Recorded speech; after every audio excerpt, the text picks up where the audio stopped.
Ուժեղ Հայաստան դաշինքի պատգամավոր Դավիթ Ղազենյանի կալանքը վերացվել է, նրա նկատմամբ չի կիրառվել ոչ գրավ եւ ոչ էլ բացակայելու արգելք։ Սրանից ժամեր անց դատարանի դահլիճից ազատ է արձակվել նաեւ դաշինքի պատգամավորի մյուս տեխնացուն Հայկ Սուքասյանը։ Ուժեղ Հայաստան դաշինքի անդամների շահերը դատարանում պաշտպանում էր փաստաբան Արամ Վարդևանյանը։ Հենց նրա ներկայացրած միջնորդություններից հետո են պատգամավորներին ազատ արձակել, ինչից հետո Վարդևանյանին սկսել են անվանել ազատության փաստաբան։ Facebook-յան էջում նման գրառում է արել իրավագիտության դոկտոր Արթուր Ղամբարյանը։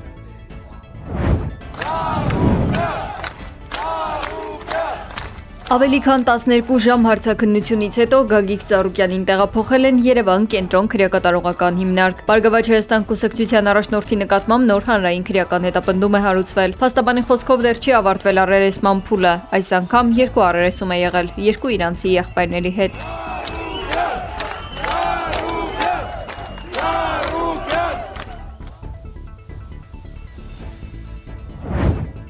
Իրանն ու Հայաստանն էներգետիկայի ոլորտի համատեղ մասնագիտացված աշխատանքային խումբ կստեղծեն, որը կզբաղվի գազի առևտրի հարցերով։ Պայմանավորվածությունների ձեռքբերման մասին հայտարարվել է Թեհրանում կայացած Իրանի նավթի նախարար Մոհսեն Փաքնեժադի եւ Հայաստանի տարածքային կառավարման եւ ենթակառուցվածքների նախարար Դավիթ Ղուդաթյանի հանդիպումից հետո, որի ընթացքում պաշտոնյաները քննարկել են էներգետիկ նախագծերի լայն շրջանակ, այդ թվում երկկողմ առևտրի ընդլայնման, տեխնիկական ու ինժեներական ծառայությունների արտահանման, նավթավերամշակման գործարանների կառուցման եւ Հայաստան նավթամթերքի մատակարարման վերաբերյալ հարցեր։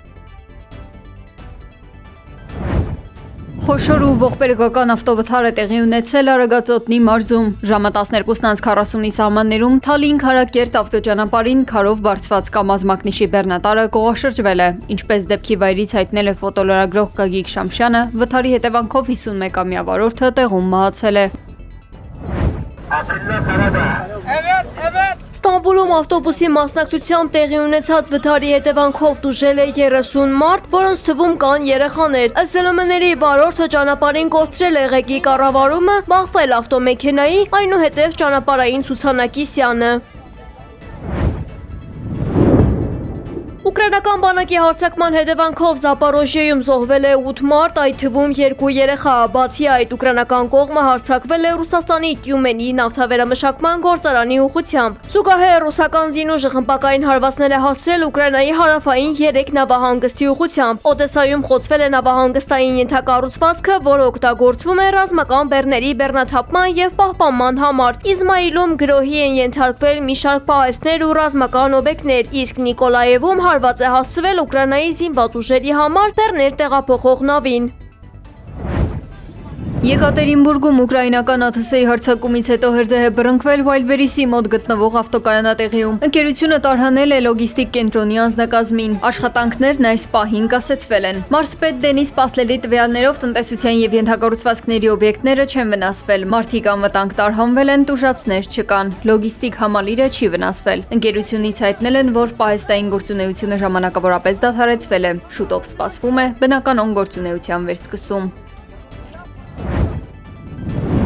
ԱՄՆ նախագահ Դոնալդ Թրամփը հայտարարել է, որ հակամարտության կարգավորման համար պատրաստ է լսել Իրանի ներկայացուցիչներին։ Թրամփը կարծում է, որ Իրանի իշխանությունները ցանկանում են գործարք կնքել, բայց իբր դեռ պատրաստ չեն դրան։ Միևնույն ժամանակ Bloomberg-ը գրել է, որ Թրամփը վրդովված է այն պատճառով, որ պատերազմը բռնկվում է նոր ուժով եւ դրա վերջը չի երևում։ Հակամարտությունը, որը նրա թիմի կանխատեսումներով պետք է ավարտվեր մի քանի օրվա ընթացքում, ձգձգվում է արդեն 5 ամիս։ ԱՄՆ նախագահ Դոնալդ Թրամփը չի հավատում Ռուսաստանի եւ Չինաստանի հավաստիացումներին, թե չեն աջակցում Իրանին ԱՄՆ-ի հետ հակամարտությունում։ Մի քանի ժամ առաջ ամերիկացի առաջնորդը Truth Social-ի իր էջում գրել էր. Պուտինն ու Սի Ցինփինն անձամբ են ասել, որ զենքի հարցում Թեհրանին չեն օգնում։ Թրամփը նաեւ հայտարարել է, որ ԱՄՆ-ն զենք չի փոխանցում Կիևին, ուստի Պուտինը եւ Սի Ցինփինը իրեն խոստացել են զենք չվաճառել Իրանին։ Մեջբերում Պուտինը հասկանում է, որ ես զենք չեմ վաճառում ոչ թե Ուկրաինային, այլ ՆԱՏՕ-ի երկրներին։ Նրանք վճարում են ամբողջ գինը եւ ես պատկերացում չունեմ, թե ինչպես է այդ զենքը բաշխվում։ Մեջբերման ավարտը։ Ֆրանսիայում անտառային հրդեհների պատճառով տարհանվել է ավելի քան 141,000 մարդ։ Ըստ երկրի վարչապետ Սեբաստիան Լկորնյուի, ավելի հրդեհները հասել են աննախադեպ մակարդակի։ Նա խոստացել է ավելացնել փրկարարներին օգնող զինծառայողների թիվը։